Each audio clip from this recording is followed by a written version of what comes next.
হাজার বছর ধরে মানুষের মনে একটাই প্রশ্ন, এখনো সে প্রশ্নটা বিরাজমান। How to be happy? কিভাবে সুখী হওয়া যায়?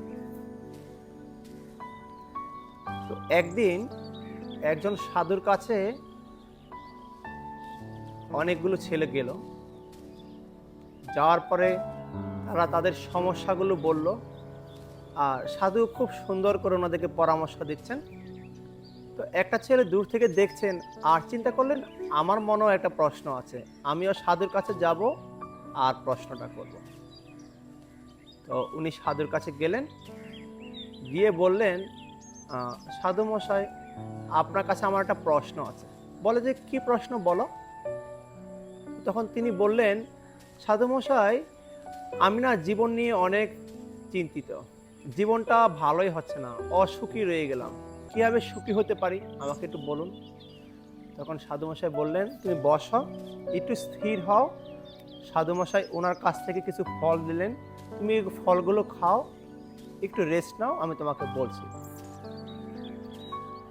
কিছুক্ষণ যাওয়ার পরে সাধুমশাই বললেন, নাও তুমি এই বইটা নাও।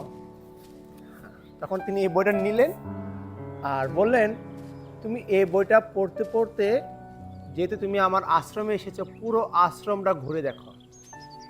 তো ওই ব্যক্তিটা বইটা নিয়ে পড়লেন আর আশ্রমের দিকে সামনের দিকে আগাচ্ছেন। একটু পরে এসে বললেন, সাধুমশাই, আমার বইটা পড়া হয়ে গেছে। বলে, তোমার বই পড়া শেষ?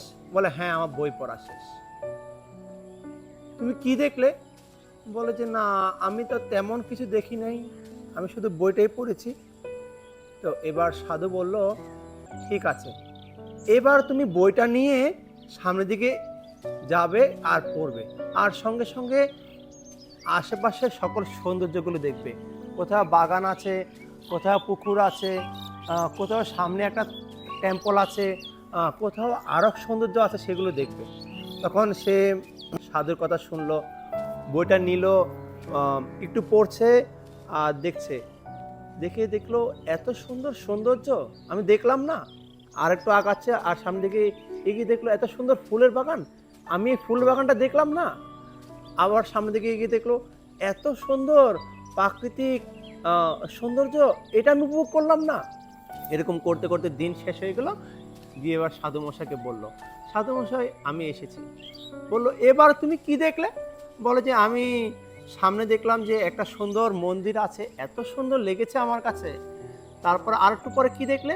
বলে, আর একটু পরে দেখলাম এত সুন্দর ফুলের উদ্যান আছে, যা দেখে আমি খুব অবাক হয়ে গেলাম। বলে, আর একটু সামনে গিয়ে কি দেখলে?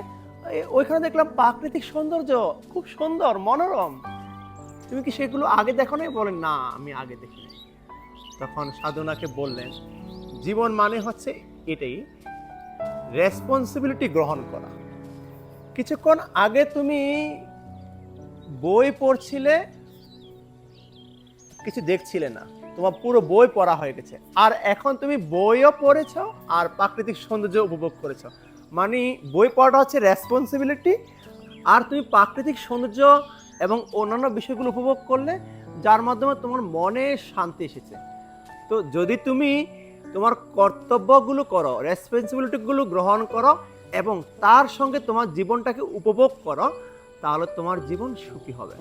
আর যদি তুমি শুধুমাত্র কর্তব্য পালন করার আর প্রাকৃতিক সৌন্দর্য বা তোমার জীবনের যে সূক্ষ্মময় মুহূর্তগুলো আছে সেগুলো উপভোগ না করো, তাহলে তোমার জীবন কখনোই সুখী হবে না। তখন ওই ছেলেটি বুঝতে পারলো, হ্যাঁ, জীবনে সুখী হওয়ার জন্য কি করতে হবে। তো এটা আমাদের জন্য লেসন, শুধু যেন আমরা রেসপন্সিবিলিটি নিয়ে পড়ে না থাকি। অনেকে রেসপন্সিবিলিটিগুলো পালন করতে গিয়ে পরিবারকে সময় দেওয়া, সমাজকে সময় দেওয়া, নিজের জন্য কিছু সময় দেওয়া, সেগুলো আর হয় না, যার ফলে তার জীবনটা অসুখী হয়ে যায়। আমরা ঠিক রেসপন্সিবিলিটিগুলো পালন করব এবং তার সঙ্গে সঙ্গে আমার জীবন সমাজের জন্য কিছু করা, পরিবারের জন্য কিছু করা, দেশের জন্য কিছু করা, সেগুলোও করব। এর মাধ্যমে আমরা সুখী হব। Thank you so much for stay with me.